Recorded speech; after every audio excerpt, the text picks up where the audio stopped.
Welcome to my channel. Subscribe, listen and enjoy my stories every day. The spring sun streamed through the gaps in the scaffoldings, casting long shadows over the dusty floor of our living room. I stepped over a paint bucket and a tangle of extension cords as I made my way inside, the air filled with the sharp scent of fresh plaster and sawdust. The house was midway through a much-needed renovation, a project Maria, my wife, had insisted we undertake, though now handled by a crew of workers who spoke only Polish, a choice dictated by our shrinking budget. I was supposed to be at the office, my typical alibi for a Tuesday afternoon, but a cancelled meeting had granted me an unexpected return to the chaos of our half-dismantled home. As I navigated through the mess, a sense of unease settled in, an intuition that something was off.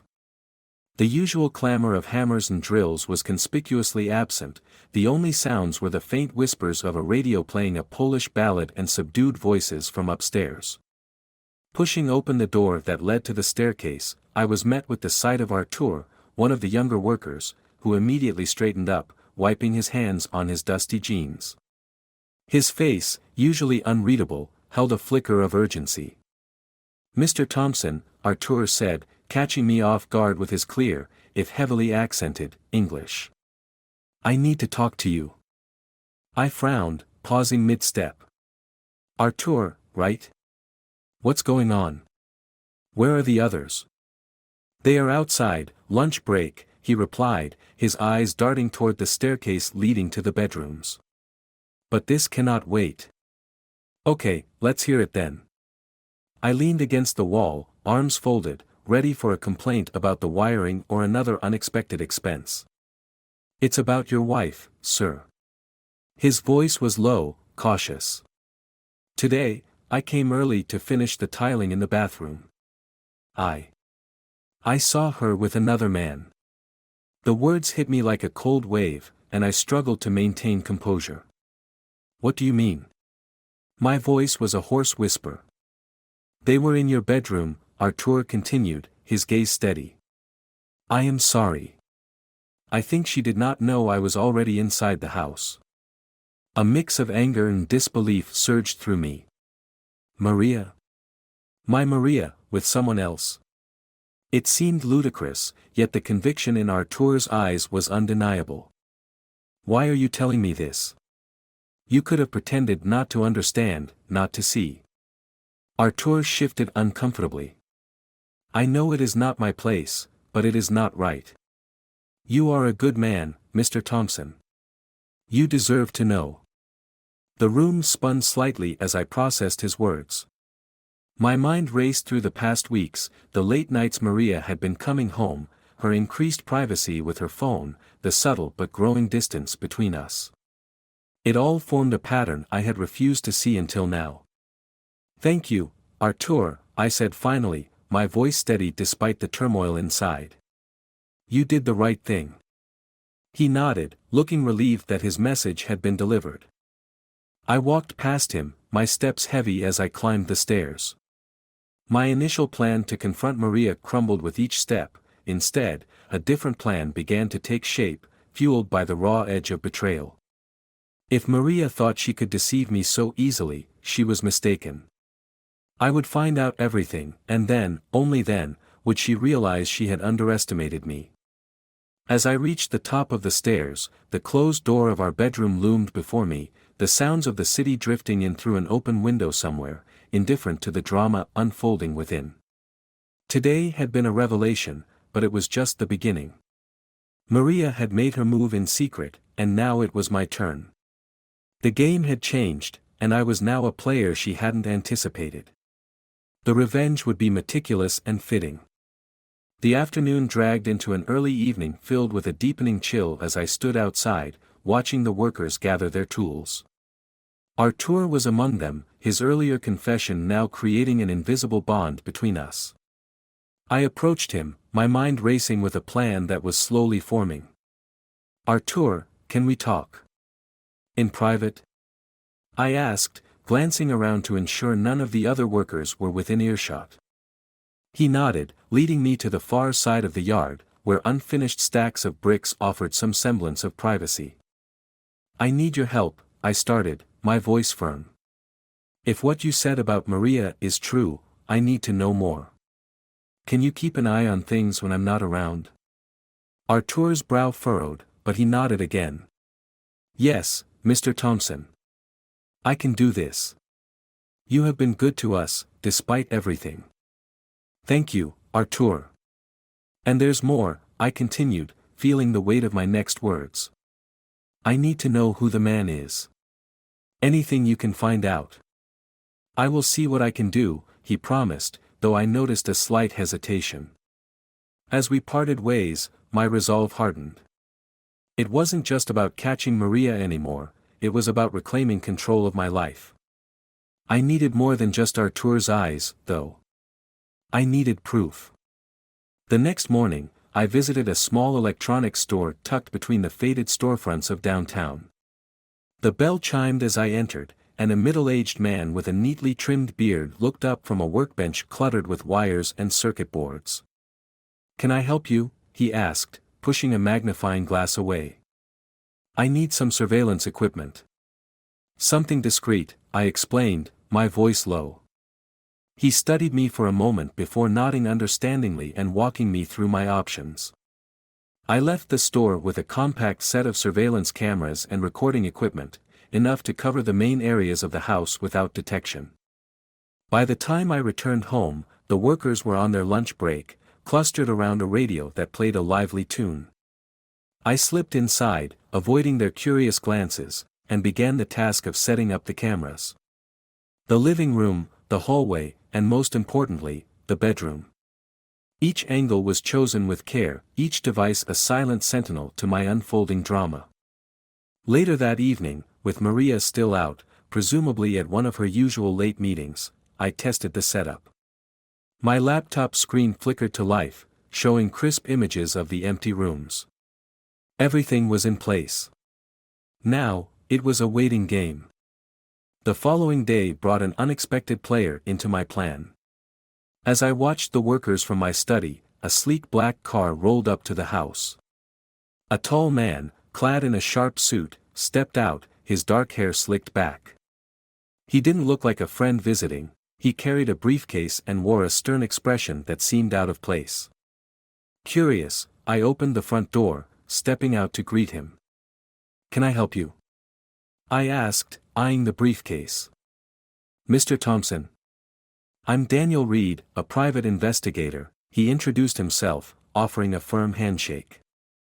I believe we have a mutual acquaintance who thinks you might need my services. My heart skipped a beat. A mutual acquaintance? Who would send a private investigator to me? Was Maria already steps ahead of me? Let's talk inside, I suggested, my mind racing with possibilities and paranoia. As we settled in the living room, the chess pieces of my personal drama shifted again, opening new doors to strategies and betrayals. Who had sent Daniel, and why? And more importantly, how would he tilt the balance of this precarious game I found myself playing? The plot, it seemed, was thickening by the hour. Daniel Reed sat across from me, the briefcase now resting by his feet, his expression unreadable. The room was silent except for the faint sounds of construction outside, a stark contrast to the turmoil brewing within me. So, Mr. Reed, who is our mutual acquaintance? I asked, leaning forward, my curiosity piqued. He smiled thinly, opening his briefcase to pull out a small folder. I'm afraid I can't disclose that. Client confidentiality, he said, his voice firm but not unfriendly. However, I can tell you that my client believes you might be facing some domestic issues that could use professional investigation. I stifled a sigh. Domestic issues was an understatement, but I was intrigued by this unexpected turn of events. And what exactly would your services entail? Surveillance, gathering information, confirming suspicions, Daniel listed methodically. Essentially, ensuring you have the evidence you need for whatever steps you choose to take next. I considered his proposal. The idea of having a professional on my side was appealing, especially given the emotional chaos I was already navigating. All right, I'm interested, I conceded. But I need discretion, and I need results. You'll have both, Daniel assured, his confidence reassuring. We agreed on his terms and fees, and with a firm handshake, our deal was sealed. Daniel would begin his investigation immediately, complementing the surveillance system I had already put in place. After he left, I went to check on the workers, needing a moment to clear my head and refocus. Artur was finishing up some trim in the hallway, his demeanor showing signs of the burden he carried from our shared secret. "Everything okay?" I asked quietly as I passed by. He nodded, a brief glance conveying his understanding. "Yes, Mr. Thompson. All quiet today." Returning to my study, I pulled up the feeds from the new cameras. The clarity of the images provided a cold comfort. This technological barrier between me and the reality of my wife's betrayal felt both invasive and necessary. Hours later, the sound of the front door announced Maria's return. My heart tensed as I watched her enter the living room, remove her coat, and pause, a sense of being watched flickering across her face. But she shook it off and continued upstairs. I followed moments later, finding her in the bedroom, unpacking her bag. "Long day?" I asked, masking the churn of emotions. "The usual meetings," she replied, her voice light, unaware of the ground shifting beneath her. "How was your day?" "Productive," I said, the irony bitter on my tongue. "The renovations are moving along." "That's good," she smiled, but it didn't reach her eyes, a detail I would have missed before but now saw all too clearly. That night, as Maria slept, I lay awake, the images from the cameras looping through my thoughts. The waiting was the hardest part, each second a build-up to a revelation I wasn't sure I was ready for. The following morning brought a flurry of activity. Daniel sent a message to meet him urgently at a cafe downtown. I arrived to find him sipping coffee, a folder already open in front of him. "I've got something you need to see," he said without preamble, sliding a series of photos across the table. The images were clear, undeniable, Maria with another man, their intimacy blatant. But it was the identity of the man that turned my blood cold. It was someone I knew, a friend, someone who had been in our home, laughed at our table. The betrayal sliced deeper, extending beyond the marital vows shattered by Maria. It was a network of lies, each strand woven tightly around me, suffocating in its deception. "We need to talk about what you want to do with this," Daniel said, his voice steady. Revenge, once a distant concept, now burned bright in my mind, its path forged by every lie captured in those photographs. As I stared at them, the pieces of my plan clicked into place. Maria and her lover would learn the cost of their betrayal, and I would be the one to exact the price. The game was set, the players known, and I was ready to make my move. The days following my meeting with Daniel were marked by a tense calm, much like the charged silence before a storm.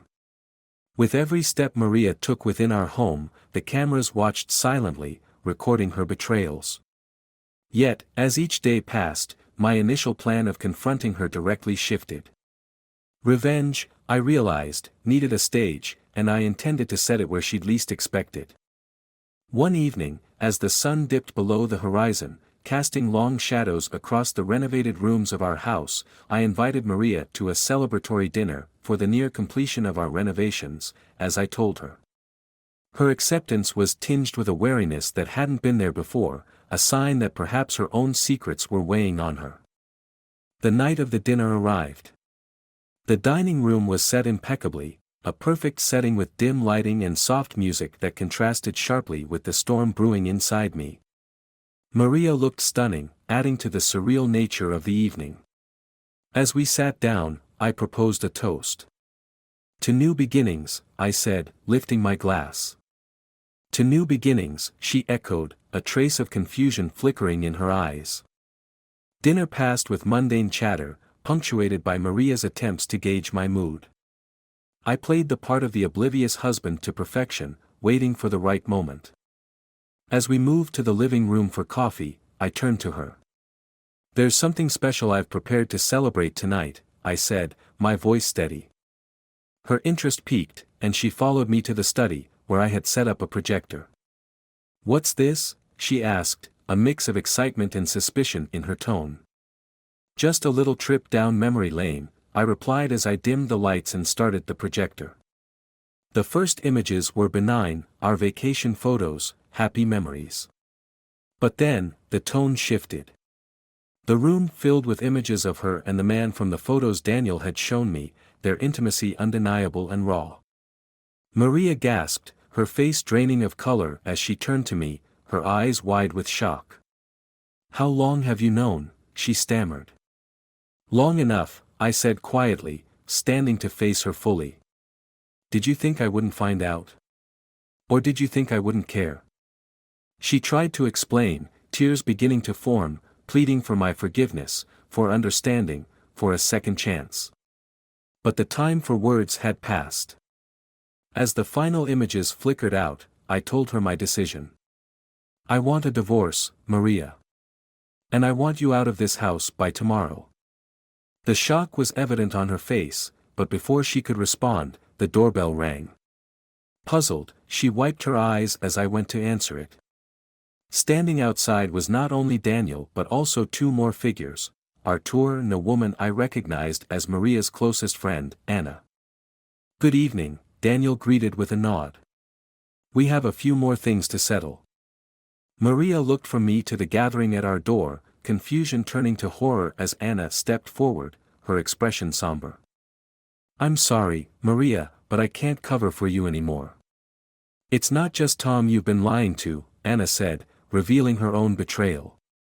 It turned out that Anna had been my mysterious benefactor, hiring Daniel to protect her own interests after discovering Maria's affair with her husband. The interconnected betrayals ran deep, and as they came to light, Maria's web of lies unraveled completely. The night ended with Maria leaving, her pleas fading into the cool night air.